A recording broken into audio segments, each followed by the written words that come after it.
मध्य प्रदेश के मऊगंज जिले के मऊगंज भाजपा विधायक प्रदीप पटेल को मंगलवार की शाम कलेक्टर ने गिरफ्तार करवा लिया। इस मौके पर एसपी भी मौजूद थीं। आपको समूचे घटनाक्रम के बारे में अगर बताएं तो दरअसल 18 नवंबर से हिंदू समाज ने जिले के देवरा गांव में स्थित 18वीं शताब्दी में बनाए गए ऐतिहासिक महादेवन मंदिर में मुस्लिम समाज द्वारा किए गए जबरिया कब्जे को हटाने की मांग को लेकर अमरण अनशन शुरू किया। हिंदू नेता संतोष तिवारी ने तो अपनी चिता भी सजा ली थी।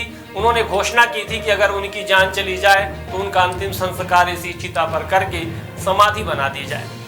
2 दिन तक अनशन चलता रहा, लेकिन मंगलवार को उस वक्त अनशन स्थल पर हलचल बढ़ गई जब झारखंड चुनाव से फुर्सत होकर विधायक प्रदीप पटेल दोपहर 3 बजे अनशन स्थल पर पहुंच गए। विधायक की मौजूदगी के बाद जनता की भीड़ भी बढ़ने लगी और नारेबाजी हो गई। उधर जिला और पुलिस प्रशासन की तरफ से कलेक्टर अजय श्रीवास्तव और एसपी रचना ठाकुर ने मोर्चा संभाल लिया। अनशनकारियों की मांग थी कि अगर प्रशासन जबरिया कब्जा नहीं हटाता तो जेसीबी मशीन से कब्जा हटा देंगे। मशीन भी बुला ली गई और जैसे ही जेसीबी बाउंड्री के पास पहुंची, मुस्लिम समाज के लोगों ने बाउंड्री के बाहर से पथराव शुरू कर दिया। खबर यह भी है कि एसडीएम हनुमाना के आदेश पर धारा 163 लागू कर दी है। बताया जाता है, प्रत्यक्षदर्शियों ने बताया कि पथराव की घटना में आधा दर्जन लोगों को चोटें आई है, जिसमें एक घायल को रीवा रेफर किया गया है। इस बवाल को रोकने के लिए पुलिस ने आंसू गैस के गोले भी छोड़े। यह भी चर्चा है कि अनशनकारियों पर पुलिस ने आंसू गैस के गोले दागे, जिससे भगदड़ के हालात बन गए। इन्हीं जानकारों का कहना है कि प्रशासन ने मुस्लिमों को संरक्षण देकर हिंदू समाज पर बर्बरता पूर्वक कार्यवाही कर दबाने का घिनौना कृत्य किया है। विधायक को कलेक्टर अजय श्रीवास्तव ने गिरफ्तार कर वज्रवाहन ने ठूंस दिया। मऊगंज विधायक को रीवा में लाकर रखा गया, जहां उन्होंने अन्न जल त्यागने की बात कही। आइए आपको दिखाते हैं प्रदीप पटेल ने किस तरह से आरोप लगाए हैं।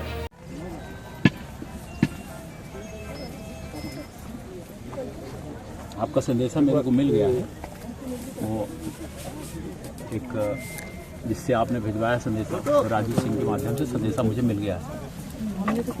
नहीं, उसने मीडिया के माध्यम से उसने वो लिख करके दे दिया कि कलेक्टर साहब ने बोला है कि धूर्त लोग, ये लोग, वो लोग बैठे हैं। वो मेरे को मिल गया है संदेशा। सर, अब यह कोई कुछ क्या कहे? नहीं, वो कोई कुछ नहीं कहेगा। आप मुझे मालूम है, आपका पीआरओ है, उसने जो बोला वो संदेशा मुझे मिल गया। आपका पीआरओ है, आपके मुंह से कई बार बोला गया, इसको मैं बुलाता हूँ, इसलिए मुझे संदेशा मिल गया है। उसने जो बोला है, कहा है भाई मेरी मोबाइल में क्या बोला है?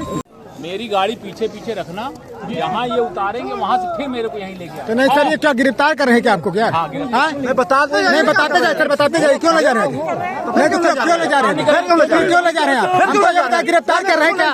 नहीं, क्या है क्या बता के बताइए। गिरफ्तार कर रहे हो तो ठीक, गिरफ्तार कर रहे तो ठीक है।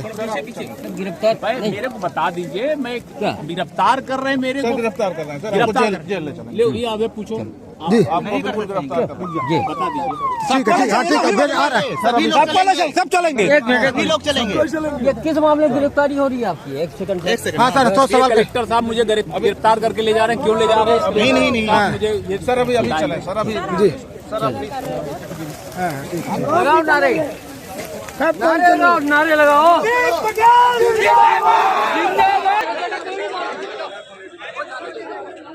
विधायक जी, गिरफ्तारी करने के बाद आपको रीवा लाया गया है, एक कमरे में जिस प्रकार से बंद किया गया है, उसके बाद क्या है आगे की रणनीति? देखिए, मुझे गिरफ्तार किए, ये तो कलेक्टर ने, एसपी ने, सबने बता दिया। गिरफ्तार करके मुझे वज्रवाहन से लेकर के आए।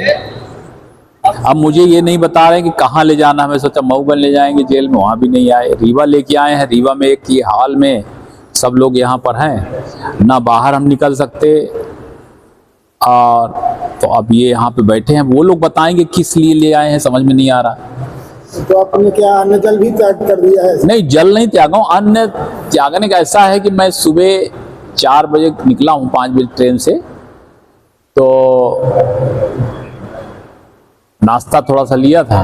मैं सोचा कि देवरा पहुंच जाऊंगा तो वहां पे कुछ दवाई खा के भोजन करूंगा, मगर ऐसी स्थिति बनी तो मेरे जाने के बाद वहाँ पाकिस्तान जिंदाबाद के नारे लगाने वाले लोग, मुस्लिम समाज के लोग, विवाद हो गया, पथराव होने लगा। पुलिस मेरे को गिरफ्तार करके ले गई। तो मैं ना दिन भर से दवाई खाया ना खाना खाया। तो यहाँ आने के बाद मैंने बोला मेरे को दवाई खाना है, कुछ चना वना आ जाएगा तो खा लेंगे। तो चना नहीं आने दिए, इसलिए मैंने अन्न त्याग दिया। अब जब चना ही यहाँ नहीं आने दिया जाएगा तो फिर मैंने ना दवाई खाई ना। यहाँ कब तक रखेंगे आपको, जिस प्रकार से जितनी देर वो यहाँ से छोड़ेंगे। मैं जाऊंगा महादेवन मंदिर देवरा ही, 1 घंटे में छोड़े, 1 दिन में छोड़े, 2 दिन में छोड़े, जितनी देर यहाँ से छोड़ेंगे तो गाड़ी में बैठूंगा और सीधा मंदिर। जब तक अपने भगवान भोले के मंदिर के अतिक्रमण को हटा नहीं लेंगे, बेधर्मियों से उस अतिक्रमण को हटा नहीं लेंगे, तब तक मेरा प्रण है कि मैं यहाँ से छूटने के बाद वहीं जाऊंगा। विधायक जी, क्या ये हिंदुत्व की सजा मिल रही है आपको? अब ये तो हिंदुत्व को जगा करके इसमें काम तो करना पड़ेगा। और ये तो भारत देश के अंदर पाकिस्तान के नारे हमारे देवरा में लगा करके लोग बाग पथराव करते हों, तो कल्पना करिए कि झारखंड और बिहार और पश्चिम बंगाल और असम में क्या स्थिति होती है। जिस तरह एक सवाल है, जिस तरह से जिला कलेक्टर जो है उनके तथाकथित पीआरओ ने हिंदुओं को धूर्त लिखा और अन्य वो असल में क्या है, कलेक्टर का वर्जन है। चूंकि कलेक्टर बोल नहीं सकते, इसलिए जो जो उन्होंने बोला वही वही उनके तथाकथित पीआरओ ने वही वही बोल दिया। हिंदुओं को धूर्त बोलना, उनको नशाखोर बोलना, उनको पाखंडी बोलना, जब तो जैसा जैसा कलेक्टर ने बोला वैसा वैसा उसके पीआरओ ने बोल दिया। तो ये कलेक्टर से पूछना पड़ेगा कि उन्होंने ऐसा क्यों बुलवाया। ये तो मैंने कलेक्टर से भी बोला कि भाई आपकी तरफ से जो सूचना आई है वो मेरे को जानकारी मिल गई है। आपका इस 3 दिन में कलेक्टर कितने बार आए हैं? एक बार भी। इसका मतलब है कि कलेक्टर के इस धरने से कोई लेना देना नहीं था। वो अपना उनका जो पीआरओ उससे रिपोर्टिंग लेकर के करवा रहे थे। तो ये जो बोला गया है तथाकथित उनका वो प्रशासन का वर्जन है। ये उसमें आईजी को भी मैं ले रहा हूँ, एसपी को भी ले रहा हूँ, कलेक्टर को भी ले रहा हूँ, इन लोगों ने करवाया। आपको यहाँ लाने के बाद प्रशासन के जो ये जिम्मेदार हैं, तमाम जिले के आईजी और ये आपने नाम लिया, यहाँ आकर संपर्क किए, आपसे बातचीत किए? भाई काहे को बातचीत, मेरे को बातचीत क्या करना है, उनको जाके हिंदू समाज से बातचीत करें। मेरे को यहाँ लेके आए, छूटूंगा फिर वहीं जाऊंगा।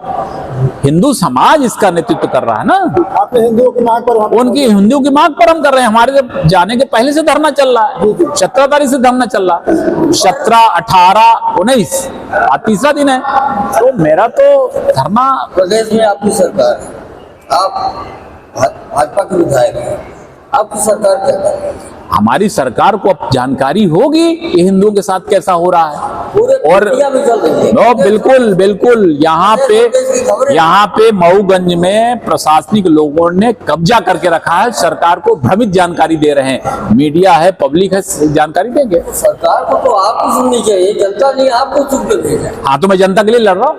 तो मैं जनता के लिए, हिंदुत्व के लिए, मंदिर के लिए मैं लड़ूंगा, लड़ता रहूंगा। मऊगंज के नए बागेश्वर बाबा का संघर्ष मंदिर और मंदिर की जमीन बचाने के लिए कब तक चलेगा? जब तक बचा नहीं लूंगा। सर्व सुविधा युक्त नेशनल हॉस्पिटल समान तिराहा रीवा में अब कैंसर का सफल उपचार और ऑपरेशन की सुविधा उपलब्ध है। हमारे यहाँ मिल रहा है आयुष्मान भारत निरामय योजना का लाभ। आयुष्मान जन आरोग्य योजना के तहत सभी प्रकार के मेडिक्लेम की सुविधा उपलब्ध है। हमारे यहाँ लेजर कैंसर, अस्थि रोग, एंडोस्कोपी, लेप्रोस्कोपी एवं प्रसूति रोग का अनुभवी चिकित्सकों के द्वारा उपचार किया जाता है। कैंसर के इलाज एवं ऑपरेशन अब रीवा के नेशनल अस्पताल में उपलब्ध है। नेशनल हॉस्पिटल के संचालक डॉक्टर अखिलेश पटेल के द्वारा उपलब्ध करवाई जा रही हैं सभी सुविधाएं। आयुष्मान से संबंधित किसी भी प्रकार की जानकारी के लिए संपर्क करें मोबाइल नंबर 9691288560 पर या फिर संपर्क करें 7566831551 पर। हमारा पता है नेशनल हॉस्पिटल समान तिराहा रीवा। संपर्क करें 07662359974 पर या फिर संपर्क करें 8602888599 पर।